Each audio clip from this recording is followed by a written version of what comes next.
Hello and welcome.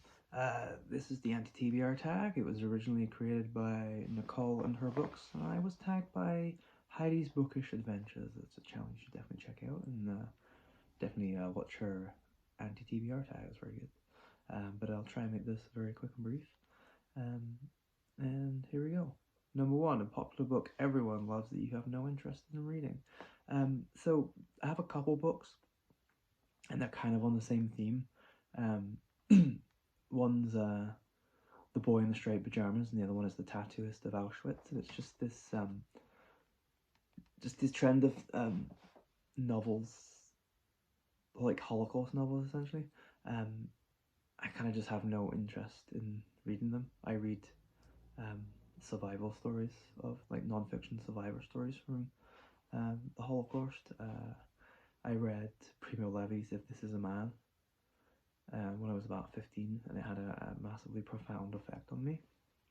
And I've pretty much read at least one survival Holocaust story every year since. There's a huge amount of real life tellings of Holocaust survival that I would much rather read than any novel, and particularly not a novel that's written by someone who isn't Jewish. This is no knock on people like Heather Morris.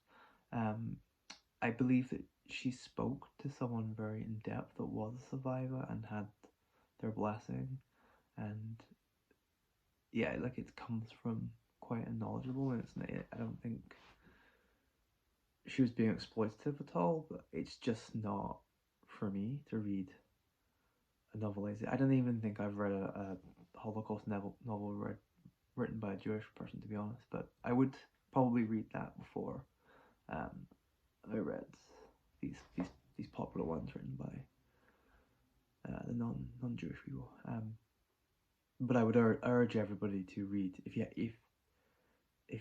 you only want to read one Holocaust book that's like a personal rather than like an overview, read Primo Levi's If This Is a Man. It's incredibly moving. It's horrifying. I think it really gives quite the sense of what it was like, although you can never really know, because it's one thing to read it and it's another thing to experience it, but it does go into some of the absolute horrificness of it. Number 2 is a classic book or author you don't have an interest in reading. A book I don't have an interest in reading is Les Miserables. It's just it sounds very bloated. I think the musical probably has ruined it for me too. I feel like I think the musical's pretty much been on the West End for my entire life, almost my entire life, and it just seems overkill. And the movie with Hugh Jackman and Anne Hathaway came out a few years ago, and yeah, I just don't. It just doesn't seem worth it. Although interestingly, I probably would read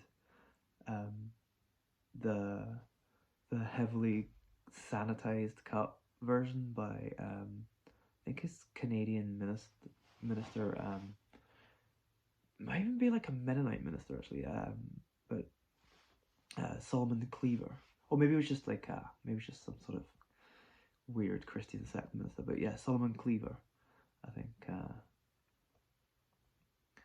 wrote he wrote, what was it called, Jean Valjean, and it's basically a tenth of the size of the Victor Hugo, and it's just been heavily cut down and sanitized, and apparently it was quite popular in Canadian schools, with the school boards liked it because of the length, and a lot of the progressive subversive factors were cut down and underplayed.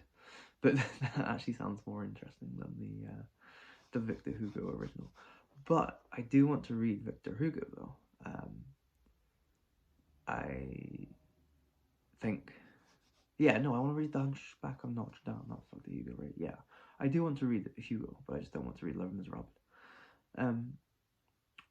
Number 3, an author whose books you have no interest in reading. Yeah, probably like some of these people you see, big names you see in a lot of YouTube. Probably, so, like Brandon Sanderson. I'm not really gotten into any fantasy novels, and his books also just seem like they're really long, and I'm all for long books, but it fits for a genre that I'm not really into, then I don't think I'm gonna get into fancy enough to dedicate time to a massive long book and then series. And I feel like there's enough, Brandon Sanderson have enough readers, has enough fans, people seem to really, really like his work, and I don't really need to be part of that.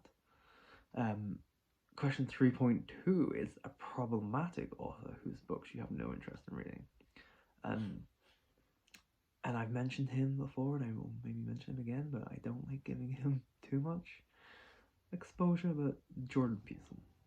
And the only reason I mention him is because he's in the news again, because he is writing and publishing a new book next year that Penguin Random House is publishing, and they had a town hall for their employees, basically defending their decision to publish him, and a lot of employees were very annoyed, and that was the first time that they were hearing about it, which is kind of understandable. And then they had their objections, and then basically they're like, well, you're not really going to listen to our objections in any way that's meaningful, because you've already announced that you're publishing him, so what's the point? It seemed like a bad smooth over operation that kind of backfired a little bit. And he's just a horrible person. And I'm particularly sensitive to people trying to justify things with masculinity, with arguments on masculinity and traditionalism of masculine and feminine norms, just purely as a man, and a man that is probably, if you just looked at my life, quite traditionalist and kind of even semi like normative masculine. He just really rubs me up the wrong way.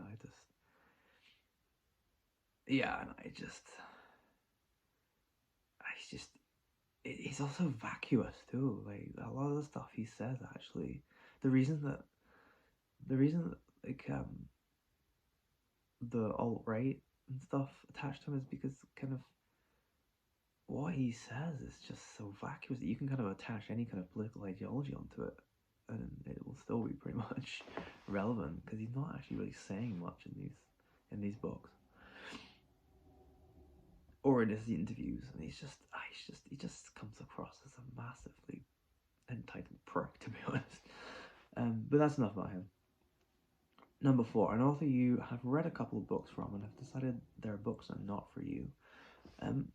Probably the only author that really qualifies for this is Jack Kerouac. I've read a stupid amount. I found like 5 of his books or something, and none of them really worked. I've kind of forgotten most about them. A lot of people I know just rave about him, but I don't know. It all just seems like the old version of like the modern like Gap Year type person, that they're able to just go away for a year or whatever and try to find themselves or whatever. And the adventures weren't particularly interesting. The only bits that I liked of On the Road were when we were talking about jazz.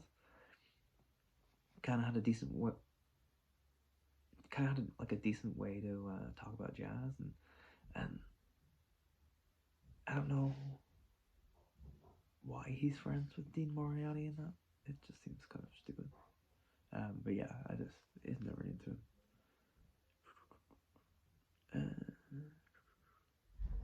5, a genre you have no interest in or a genre you tried to get into and couldn't. Epic fantasy. I'm not really a big fantasy reader anyway. Don't really read fantasy at all. But the epic fantasy is even worse. Just like the big worlds, lots of explaining to do, lots of weird names. Yeah, I just can't really get into that, and they tend to be huge books too. And yeah,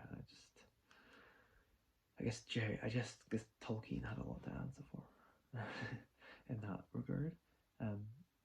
No problem with people who love him. If you love him, that's what you love.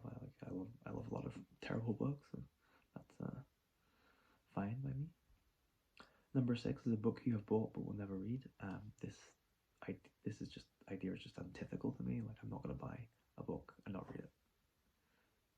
Firstly, like the cheapness of me, like I'm not gonna waste money on something I'm no intention of reading, and B, it just seems a waste of time, energy. And I have a ton of books. I may not get around to reading them for other reasons, but I have every intention to read all of my books. Number 7 is a series you have no interest in reading, or a series you have started and haven't DNF'd. Again, most of the fantasy series you see on BookTube. Oh, but actually, to have a specific one more to crime, John Sanford. The John Sanford, Lucas Davenport novels. This is Field of Prey.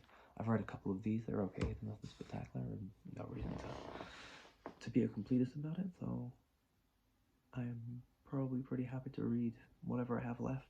A co-worker gave them to me one time and said that I would really like them if I liked crime and stuff. And one was decent enough, and they gave me a couple more, and then I left that work and I still have them. And yeah, I'll read a couple, and then that'll be it. I don't really care about reading the whole series. And number 8, a new release you have no interest in reading. And this again, most of the literary darlings you could see on BookTube. So someone like Yaya Gyasi's Homecoming, I have no interest in reading.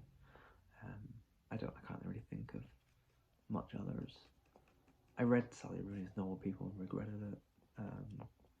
So there's that other ones compared to Sally Rooney that I'll probably never read.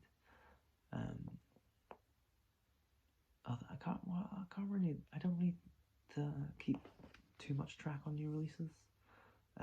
But yeah, most of the literary darlings that are just like all over YouTube, I just can't really be dealing with. But anyways, that's the Anti-TBR Tag. See you later.